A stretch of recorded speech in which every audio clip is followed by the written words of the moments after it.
ایک نیک انسان بھی ایسا نہیں کر سکتا چاہے کہ ایک نبی ہو. تو کہتے ہیں کہ یہ وہ مقام ہے تورات میں کہ جس میں تعریف کی گئی ہے. تو کہتے ہیں کہ عہد عتیق میں اسحاق کو فرزند، بہت ساری کتابوں میں آیا کہ حضرت ابراہیم کے جو بیٹے ذبیح اللہ ہیں وہ اسحاق تھے، حضرت اسحاق تھے. تو کہتے ہیں کہ تورات میں کیا کہتے ہیں یہ بات آئی ہے کہ اللہ تعالیٰ نے کنعان میں حضرت ابراہیم سے یہ عہد لیا کہ نیل سے لے کر فرات تک جتنے بھی لوگ آئیں گے وہ سارے کے سارے اس کی جو اولاد ہوگی حضرت ابراہیم کی وہ اسی اسحاق کی نسل سے ہوگی. کہ اسحاق کو حضرت ابراہیم علیہ السلام نے قربانی کے لیے لے گئے تھے، وہ ذبیح اللہ تھے. تو اس ذبیح اللہ کے نتیجے میں اللہ تعالیٰ نے یہ فرمایا کہ اے ابراہیم تو نے یہ سچ کر دکھایا ہے، تو اب میں اس کو تیرا اس کام کا صلہ یہ دوں گا کہ جتنے بھی اولاد تیری ہوگی میں نیل سے فرات تک پورے کے پورے علاقے کو حضرت اسحاق کی اولاد سے بھر دوں گا. یہ ایک چیز یہ بھی آئی ہے. تو کہتے ہیں کہ اب ایک اور چیز کہ یہ بھی تاریخ کی مختلف کتابوں میں آئی ہے کہ حضرت ابراہیم علیہ السلام 72 مقامات پہ کیا کہتے ہیں ان کو یاد کیا گیا ہے عہد جدید میں 72 مقامات پہ. تو کہتے ہیں کہ حضرت عیسیٰ کا نسب جو ہے ابراہیم تک جو پہنچتا ہے وہ 39 واسطوں سے پہنچتا ہے. 39 واسطوں سے اس ابراہیم تک پہنچتا ہے عیسیٰ علیہ السلام کا کیا کہتے ہیں سلسلہ نسب. اور 54 واسطوں سے کیا کہتے ہیں متصل ہوتا ہے ایک مقام پہ کہا 39 واسطے اور ایک پہ کہا 54 واسطے. تو کہتے ہیں کہ وہاں پہ ابراہیم علیہ السلام کا جو ایمان ہے اس کو اعلیٰ درجے کا ایمان کہا گیا کہ ایک بہت ہی بہترین نمونہ ایمان کا یہ حضرت ابراہیم علیہ السلام تھے. اور چونکہ ابراہیم علیہ السلام نے ہجرت کی تھی فلسطین کی طرف، تو فلسطین میں ہجرت کی وجہ سے وہاں پہ غربت میں زندگی بسر کی ابراہیم علیہ السلام نے. تو اللہ کا چونکہ اللہ کا آرڈر تھا، اللہ کے آرڈر اور حکم کے مقابلے میں سر تسلیم خم تھے، لہذا وہیں پہ رہے اور اللہ کے آرڈر سے ہی اپنے بیٹے کو قربانی کے لیے لے گئے. تو کہتے ہیں یہ وہ چیزیں ہیں. تو پس جتنے بھی انبیاء آئے ہیں، جتنے بھی انبیاء ابراہیم علیہ السلام کے بعد، اور جتنے بھی تین دین بڑے، دین یہودیت، دین عیسائیت اور دین اسلام، ان کے جو وہ نبی تھے وہ سارے کے سارے نبی حضرت اسحاق اور حضرت اسماعیل سے، ان کا سلسلہ نسب ابراہیم تک پہنچتا ہے. اس وجہ سے ابراہیم کو ابو الانبیاء بھی کہا گیا ہے. اور یہ بھی کہا گیا کہ جب یہ کہا جاتا ہے کہ فلاں نبی دین ابراہیمی پہ تھا، تو یہ اتنے بھی انبیاء تھے سارے دین ابراہیمی جو تھا وہ مشہور تھا کہ وہ وحدت، وہ دین جو اللہ کی طرف دعوت، اللہ، نبوت اور قیامت کی طرف دعوت دینا، یہ 3 اہم اصول تھے اس دین ابراہیمی کے. تو یہ تین ادیان میں یہ چیز مشترکہ ہے. باقی آ کے ہر ادیان میں فروعات میں اور کچھ اصول میں بھی اختلاف ہو جاتا ہے. تو اس وجہ سے ابراہیم علیہ السلام نے لوگوں کو دین توحید کی طرف، قانون توحید، آئین توحید کی طرف دعوت دی. اور اپنے زمانے کے لوگوں نے جب انکار کیا اپنے علاقے میں، تو وہاں سے ہجرت کر کے فلسطین پہنچے، اور جہاں وہ نمرود کے ساتھ ان کا ٹاکرا ہوا، اور پھر بعد میں کیا کہتے ہیں اس کے بعد بہت سارے مقامات سے گزرے، اور اللہ نے آخر میں جا کے ان کو امامت کا عہدہ دیا. یہ وہ حضرت ابراہیم علیہ السلام کی زندگی کا ایک خلاصہ ہے. وغیرہ ابراہیم علیہ السلام کے بارے میں قرآن میں بہت سارے مقامات پہ ابراہیم کو یاد کیا گیا ہے اور سید ابو الانبیاء کہا گیا ہے. تو انبیاء میں سے 1,24,000 انبیاء میں 5 نبی ہیں اولو العزم، جن میں سے دوسرے نبی اولو العزم نبی حضرت ابراہیم ہے. پہلے حضرت نوح علیہ السلام ہے، دوسرے ابراہیم ہے، تیسرے حضرت موسیٰ ہے، چوتھے حضرت عیسیٰ ہے اور پانچویں ہمارے پیغمبر اکرم صلی اللہ علیہ وآلہ وسلم ہے کہ جو سارے انبیاء سے ان کو فضیلت حاصل ہے. یہ ان کی زندگی کا خلاصہ تھا. آپ کوئی سوال ہے تو میں حاضر ہوں. السلام علیکم آغا، یہاں پر جو امامت کا شرف دیا ہے حضرت ابراہیم علیہ السلام کو، اس سے لگتا ہے کہ اولو العزم سے بھی اعلیٰ درجہ امامت کا ہے، اس نظریے سے جو شرح حضرت علامہ طباطبائی نے کی کہ ان کو باطنی علم تھا، اس نظریے سے اگر سوچا جائے. جی وہ نا جب کہا کہ انی ارا میں ملکوت السماوات والارض، وہ وہی ہدایت باطنی اور وہی مقام تھا جس پہ اللہ نے ان کو پہنچایا اور اسی کو پھر کہا کہ یہ ہم نے امامت عطا کیا ہے. تو یہیں سے علامہ طباطبائی نے ہدایت باطنیہ سے تفسیر کیا ہے. یہ اولو العزم کے درجے سے بلند ہے یا اس کے قریب ہے؟ یہ کیسا درجہ؟ دیکھیں اولو العزم نبیوں میں سے ہمارے پیغمبر سب سے بلند ہے. دوسرا نام حضرت ابراہیم علیہ السلام کا ہے، ان سے کمتر فضیلت حضرت ابراہیم، پھر آگے حضرت عیسیٰ اور حضرت موسیٰ اور پھر لوگ ہیں جو ہے نا وہ. لیکن کیا کہتے ہیں، وہ جو امامت ہے وہ امامت ہمارے پیغمبر کے پاس بھی وہ امامت تھی. ہمارے پیغمبر کے پاس جو تھا درجہ وہ اعلیٰ درجہ تھا، لیکن اس درجے میں جو ہمارے پیغمبر کے پاس تھا اس میں ہمارے پیغمبر اکرم صلی اللہ علیہ وآلہ وسلم نے اس مرتبے میں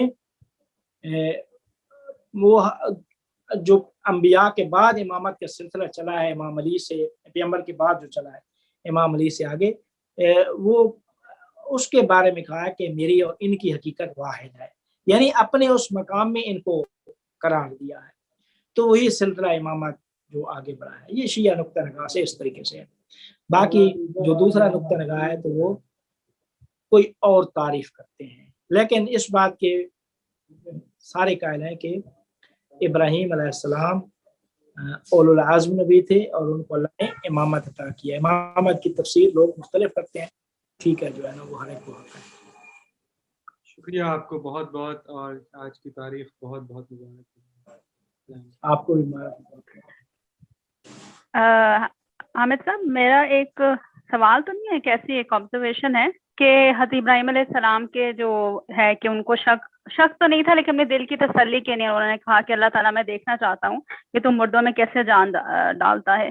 تو میں یہ سوچ رہی تھی کہ ہمارے دین میں کافی گنجائش ہے نا شک کی، اگر کوئی اب ویسے شک کرنا شروع ہو جائے تو سب اس کو کافر کہیں گے یا برا بھلا کہیں گے، جبکہ وہ ہمارے نبی صلی اللہ علیہ وسلم کے بھی جد امجد ہیں اور اس طرح مطلب بہت ایک جو ہمارے محترم ترین انبیاء ان میں سے ہیں، لیکن انہوں نے اللہ سے ڈائریکٹ یہ کہا. تو اس پہ آپ کیا کہیں گے؟ دیکھیں یعنی علم کی نیت سے اگر شک آپ کرتے ہیں، علم کی نیت سے، جاننے کی نیت سے، تو اس کے بارے میں کوئی قدغن نہیں ہے کہ آپ یعنی ایک چیز جو معرفت ہے یا ایک درجے کا علم ہے تو آپ اس سے بلند مقام، مرتبے اور رتبے پہ فائز ہونے کے لیے سوال کرتے ہیں یا شک کرتے ہیں، اور وہ شک بھی اطمینان قلب کے لیے کرتے ہیں، تو پھر کوئی اس میں قدغن نہیں ہے. وہ دین، اس کا مطلب ہے کہ دین اسلام میں بہت بڑی گنجائش ہے کہ آپ شک کیا ہے وہ علم کی نیت سے کر سکتے ہیں کہ شک سے علم تک پہنچیں. شک سے علم، اس وجہ سے کیا کہتے ہیں نا، ایک بحث ہے کافر مرتد کہتے ہیں کہ جو دین اسلام جس کا تھا اور پھر اس سے پلٹ گیا تو اس کو مرتد کہا جاتا ہے. تو کہتے ہیں مرتد کا حکم آپ دیکھیں شریعت میں کہ یہ مرتد ہے تو واجب القتل ہے، لیکن جس کا ایک ہے ارتداد عن علم، یہ ایک بحث کی گئی ہے کہ اگر علم کی وجہ سے وہ جاننے کی غرض سے اس میں شک کو شبہات ہوئے ہیں لیکن وہ جاننے کی غرض سے، تو پھر اس کا حکم وہ نہیں ہے. لیکن یہ وہ مکتب کہے گا کہ جو دین اسلام جن کی نگاہ میں یعنی بہت وسیع ہے وہ لوگ ایسا نظریہ دیں گے. لیکن وہ لوگ کہ جو دین کو ایک محدود اور بہت ہی محدود سمجھتے ہیں اور ایک اس کا شکار ہے تنگ نظری کا، تو وہ اس بات کو بھی ریجیکٹ کر دیں گے، کہیں گے کہ نہیں یہ اس طرح نہیں ہے. بس جس نے دین اسلام پہ تھا پلٹ گیا، جس نیت سے بھی جس کار سے بھی شک ہو علم ہو جو بھی، تو اس کو صلاح دو.